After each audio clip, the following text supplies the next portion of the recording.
As you grow older in life, you get to realize so many things. You start to see your mistakes, start to realize some of your mistakes, even though 90% of the time we are not even willing to admit that we have done so many bad things, we have done so many wrong things that we should try to correct. And you having to resist some of your mistakes or some of your past failures, I personally believe that it is coming from a place of fear. Sometimes it's coming from a place of ego. Why am I saying this? Is simply because we often find ourselves in situations where we feel like, yes, I know I've done so many wrong things or so many bad things, but what am I going to change? How will people respond? And how will people see me if I get to reveal what I've done? And sometimes it's coming from a place of shame. We are ashamed of ourselves, and you care so much about what other people have to say or can say about what you've done, not knowing that the more you keep on resisting, it is the more you keep on holding yourself back. And you having to hold yourself back, it simply means that you are resisting to grow. You don't want to grow, you don't want to move forward. And progress comes from having to understand and also admit some of our failures, some of our mistakes, and try to correct them. Because if we resist to change, this simply means we resist to grow. Because growth comes from change. And if you're not willing to change, do not expect to grow. And why am I saying this? Because I see so many people that saying that I'm turning 40, I'm turning 50, I'm turning 20, I'm turning 70, but what is it that really symbolizes that you are growing if you are not if you are only growing by age? Because for me, having to grow or having to age, it simply means that this person really understands themselves and the world outside of themselves, which is why they are even willing to go extra mile. Sometimes it goes to an extent where you're even willing to compromise the older version of you in order of you to actually accept the upcoming version of you or the person that you're meant to become, which is why growth it's very necessary. Change it is very necessary once you get to realize that there is so much that you've done, the good, the bad, and the ugly. And the most exciting part about life, it gives you a chance. You having to realize that you have made mistakes, you realizing that you have made so many bad things, you get to change. That's where life gives you a second chance. And once it gives you that second chance, do not mess up. And what do I mean about having to mess up? It's not repeating the very same mistakes that you have made and you got to realize or even got the lesson from those kind of mistakes. Which is why I'm not coming to you as a saying to say I haven't done I haven't done bad things, I haven't made mistakes. I'm coming to you as an honest person with an honest opinion, even though sometimes it's even hard to accept because you're having to accept that you've made so many mistakes.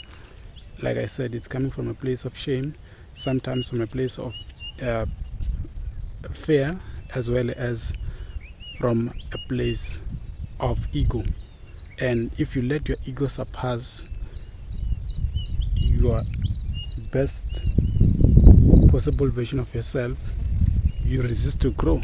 You won't grow. Why? Simply because growth comes from change. It comes from acceptance. It comes from you having to know yourself more than the next person. Which is why I feel like life is very much fair because it gives you what we call free will. You get to decide and also choose from the things you want and things you do not want. You get to decide what you want and also what you don't want, which is why I feel like life is very much fair when it comes to us having to do the things that are really aligned with whom we are supposed to become as well as whom we are slowly becoming. So for you to start to move towards the right direction, you need to realize that change it is very necessary, especially if you have fumbled and you have realized so much about what you have done, the good, the bad, and also the ugly. You get to learn, get the lessons from the good, get the lessons from the bad, and try to correct some of your mistakes, and try to focus more on the good side more than the bad side. Because as much as we need to correct our mistakes, we also need to focus on what is it that we have done good, what is it that we have done right, and try to do more of the right things, do more of the good things that I feel like it should propel us, as well as prepare us for whom we're trying to become. As much as you will be focusing much on having to do what I've already mentioned, there is so much that is really happening outside of who you are and the world around you. Sometimes it is the world that really pushes you towards the direction where you feel like, as much as I can do the good, there's still much so bad. People still do me wrong. People still try to take me back, and also trying to bring out the vision that I'm currently avoiding, or the version of you that you are currently working on, that you feel like it should become better, as well as you just want to see growth, you just want to move forward, and people just keep on taking you back to that level that you wish you could escape from. And I just want to let you know that as much as you can try to do that, those external factors mustn't surpass the person that you're trying to become. The person that you're trying to become, it is what should motivate you, it is what should put you through discipline. Your disciplined character or a disciplined spirit must come into play when people say stuff about you, when people do you bad or do you wrong. You just have to find a way to make it work, because I can tell you one method that I use, which is having to apply discipline, but it doesn't work all the time. Just depending on the person, just depending on the mindset, just depending on where you are in your life, which is why I feel like you should do what you feel like it's right at that time. And those are some of the things that I wanted to delve into in today's video. I'm not sure what kind of a value have you picked out in this video, but if you did, please let me know in the comment section on what value you picked out in this video. Also guys, for more life-changing information, there is a book titled To The Leader in You by myself, Tankeri Mnisi, which is why I'll leave the link to the book on the description box. On that note, if you are new into this YouTube channel, please don't forget to hit the subscribe button if you haven't, and press the notification bell, so whenever I get to upload, you will be the first one to be notified. On that note, I'll see you guys on our next YouTube video. This is your boy Tankeri Mnisi. I'll see you guys on the next one. Do not forget to subscribe.